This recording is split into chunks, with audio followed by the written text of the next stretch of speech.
Next question क्या दिया है, कार में पीछे के यातायात के दृश्यावलोकन के लिए किस प्रकार के शीशे का प्रयोग होता है। तो दिया हुआ ऑप्शन ए ऑप्शन है अवतल दर्पण, बी ऑप्शन है बेलनाकार दर्पण, सी ऑप्शन है उत्तल दर्पण और डी ऑप्शन है समतल दर्पण। तो बताइए कौन सा ऑप्शन करेक्ट होगा। कार में पीछे के यातायात के दृश्य अवलोकन के लिए किस प्रकार के शीशे का प्रयोग होता है। तो सही आंसर हो जाएगा सी, उत्तल दर्पण का उपयोग होता है। कॉन्वेक्स जो मिरर होता है उसका उपयोग किया जाता है। किसका किया जाता है, कॉन्वेक्स जो मिरर होता है उसका उपयोग होता है। ठीक है दोस्तों, जो उत्तल दर्पण होता है उसका उपयोग कार में जो पीछे के यातायात के दृश्य अवलोकन के लिए किया जाता है। देखिए कॉन्वेक्स मिरर उत्तल दर्पण की क्या विशेषता है, तो उत्तल दर्पण द्वारा जो है वह किसी वस्तु का जो प्रतिबिंब कैसा बनाया जाएगा, आभासी, सीधा और वस्तु से क्या है छोटा बनाया जाता है। प्रतिबिंब कैसा बनाता है ये प्रतिबिंब कैसा बनाएगा दोस्तों बताइए। प्रतिबिंब बनाता है आभासी, सीधा और वस्तु से छोटा, और क्या बनाएगा वस्तु से छोटा। ठीक है, अब देखिए तो उत्तल दर्पण द्वारा जो किसी भी वस्तु का प्रतिबिंब कैसे बनाया जाता है, प्रतिबिंब, तो प्रतिबिंब कैसे बनाया जाता है दोस्तों। तो प्रतिबिंब की अगर हम बात करें, प्रतिबिंब कैसे बनाएगा, आभासी, सीधा और वस्तु से क्या है छोटा है। तो कार के जो दर्पण लगा होता है, पीछे के जो वाहन है, पीछे की जो ट्रैफिक है उसको क्या देखने के लिए, क्योंकि वह बड़े से इमेज को क्या करता है छोटे से फॉर्म में, बड़े से जो पीछे की वस्तुएं हैं दिख रही है, जो भी ट्रैफिक दिख रहा है उसको क्या है वस्तु से क्या है छोटा बनाता है। आभासी और सीधा मतलब एकदम आपको खड़ा बनाएगा, जिससे प्रतिबिंब जो है आपको यहाँ से ट्रैफिक जो है पता चल जाता है पीछे के स्थिति के बारे में। तो कार में पीछे के यातायात के दृश्य अवलोकन के लिए किस प्रकार के शीशे का प्रयोग होता है, उत्तल दर्पण का प्रयोग किया जाता है। कॉन्वेक्स मिरर का उपयोग किया जाता है। कॉन्वेक्स मिरर के द्वारा प्रतिबिंब कैसा बनाया जाता है, आभासी, सीधा और वस्तु से छोटा बनाया जाता है। ये चीजें क्लियर हो गई। अब देखिए दोस्तों यहाँ पर अवतल दर्पण क्या है, बारे में क्या जानकारी होनी चाहिए आपको। अवतल दर्पण का उपयोग कहाँ पर किया जाता है, तो अवतल दर्पण कॉन्केव मिरर का उपयोग कहाँ किया जाता है, तो कॉन्केव मिरर का उपयोग जो चिकित्सक हैं, चाहे वह आंख के चिकित्सक हैं, कान के चिकित्सक हो, दंत चिकित्सक, गले के चिकित्सक हो, तो किसी भी मतलब अंदरूनी हिस्से को देखने के लिए जो है शरीर की क्या अवतल दर्पण का उपयोग किया जाता है, कॉन्केव मिरर का उपयोग किया जाता है।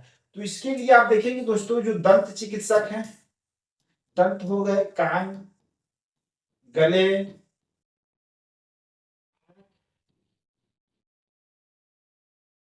चिकित्सक होते हैं वे इसी मिरर का क्या उपयोग करते हैं, किस मिरर का उपयोग करते हैं, किस मिरर का उपयोग करते हैं दोस्तों, अवतल दर्पण कॉन्केव मिरर का उपयोग करते हैं। किसका, कॉन्केव मिरर का उपयोग करते हैं। ये चीज आपको मालूम होनी चाहिए। ठीक है दोस्तों, तो अवतल दर्पण का उपयोग जो दंत चिकित्सक है, कान, गले, आंख के जो चिकित्सक होते हैं उनके द्वारा उपयोग किया जाता है। अवतल दर्पण की क्या विशेषता है, यह किसी भी वस्तु का प्रतिबिंब कैसे बनाता है, तो यह किसी भी वस्तु का प्रतिबिंब आभासी, सीधा और वस्तु से बड़ा बनाता है। कैसे बनाता है, आभासी, सीधा और वस्तु से बड़ा, आभासी, सीधा और कैसे बनाएगा वस्तु से बड़ा, वस्तु से बड़ा बनाता है। ठीक है, जिस भी वस्तु को देखा जाएगा उससे क्या करेगा वह बड़ा बनाएगा।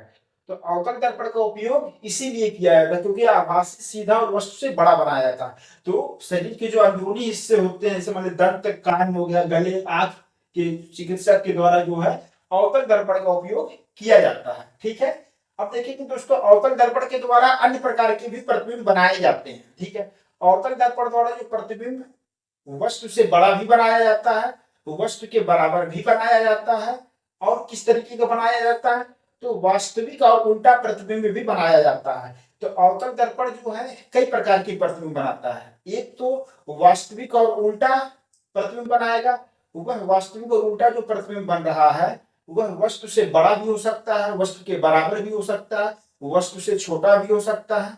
ठीक है, और साथ ही अवतल दर्पण के द्वारा और क्या विशेषता है, वह आभासी, सीधा और वस्तु से बड़ा प्रतिबिंब भी बनाता है। तो अवतल दर्पण की जो ये वाली विशेषता है, प्रतिबिंब बनाने की ये वाली जो विशेषता है, उसका उपयोग ये जो चिकित्सक होते हैं, दंत कान गले आंख की जो चिकित्सक के द्वारा जो है इसका उपयोग किया जाता है। ठीक है। और अवतल दर्पण की जो अन्य विशेषता है, वास्तविक, उल्टा, वस्तु से बड़ा, वस्तु से छोटा और वस्तु के बराबर जो प्रतिबिंब बनाया जाता है उसका अन्य जगह उपयोग है। ठीक है दोस्तों। तो अवतल दर्पण का उपयोग जो है आभासी, सीधा और वस्तु से बड़ा प्रतिबिंब बनाने के कारण दंत चिकित्सक, कान गले आंख के चिकित्सक के द्वारा जो उपयोग किया जाता है।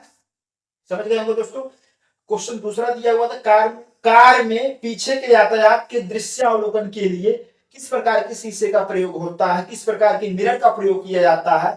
तो सही आंसर हो गया है सी, उत्तल दर्पण। ठीक है दोस्तों।